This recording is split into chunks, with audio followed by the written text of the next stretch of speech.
मैं काफ़ी दिनों से समझाने की कोशिश कर रहा हूँ, लेकिन हमारा सबसे बड़ा जो है ना मसला ये है कि हम जब तक कोई मुंह से भौंक भौंक के ना कहे ना, उस वक्त तक हम समझते नहीं हैं कि मेरा और आपका मुकाबला बिल्कुल भी कोई नहीं है।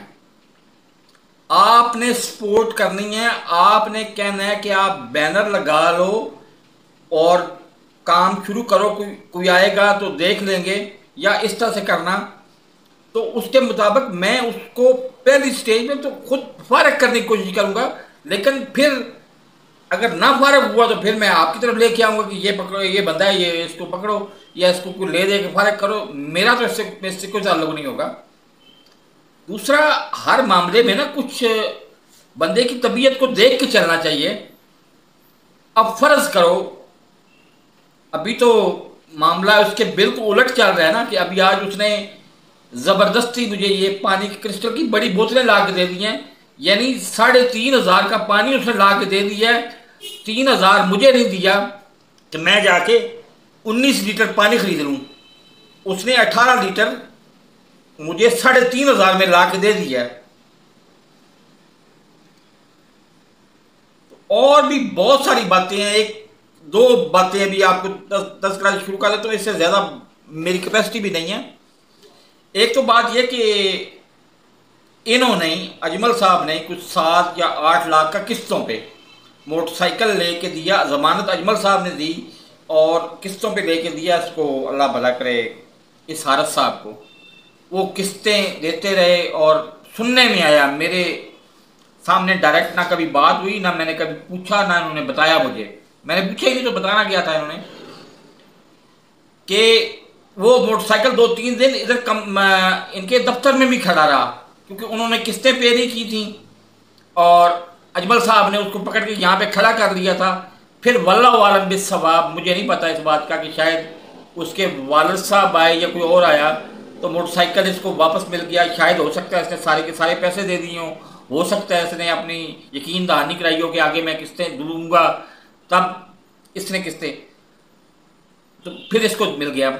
अब मुझे लेनी है, वो आती मतलब कैश पे आती है 2.5 लाख की स्कूटी, जो बैटरी से चलती है, जिसकी बैटरी को अगर फुल कर लें तो एक बैटरी में वो 80 किलोमीटर पूरा कर जाती है। तो मुझे वो लेनी है। उसके फ़ायदे क्या होंगे? एक तो बात ये जहन में रखें कि उसके ऊपर ड्राइव करते हुए आपको ड्राइविंग लाइसेंस की ज़रूरत नहीं पड़ती। ये आप पता कर लें किसी को जाके, आप, क्योंकि आपने एक तैया किया हुआ है कि मैं ठीक हूं और दूसरा गलत है। लिहाजा आप ना खुद जाके तहकीक करें, आप पता करें। मेरे बालों का अक्षर देख लें, और मेरी इस दांत निकलवाने से पहले की एक वीडियो है, उसमें बाल मेरे कभी मतलब अफ्रीका आने से पहले की वाइट हैं। तो बालों पे रंग लगा के रखता था। 10 महीने पहले देख लें और अब की हालत देख लें कि मेरा हाशर क्या कर दिया है इनके करीब आके रहने ने।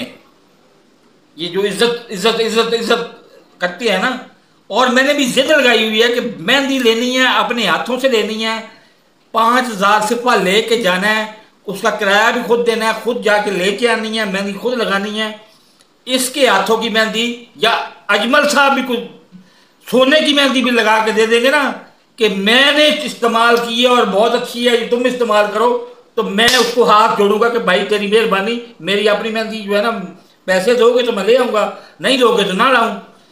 इसी तरह से यूट्यूब पे वीडियोस बनाता रहूँगा। किस दिन तो इनको पता चलेगा कि मेरी हालत क्या हो गई है, तो इनको शायद एहसास हो जाए, मुझे पैसे दें और मैं मेहंदी लेके तो सर पे लगा लूँ। तो उससे भी मैं, मेरा ख्याल है 80% तक ठीक हो जाऊँगा। और दांत इनकी औकात ही नहीं है। दांत तो मैं ये कोशिश कर रहा हूँ कि मेरा काम जितनी जल्दी शुरू होगा और जितनी जल्दी बढ़ेगा, उसमें भी कुछ सीक्रेट्स हैं कि बाज़ औक़ात 2-4 जॉब्स ही जो है ना, वो बंदे को 4-5 लाख रुपया दे जाती हैं, तो 1 लाख में तो दांत ऊपर वाले लग जाने हैं, तो मैं वो लगा लूँगा। बाकी इनसे तो मुझे उम्मीद वफा जिनसे होगी होगी। हमें तो देखना ये है कि तुम्हारा जबर कहाँ तक है। अल्लाह हाफिज़।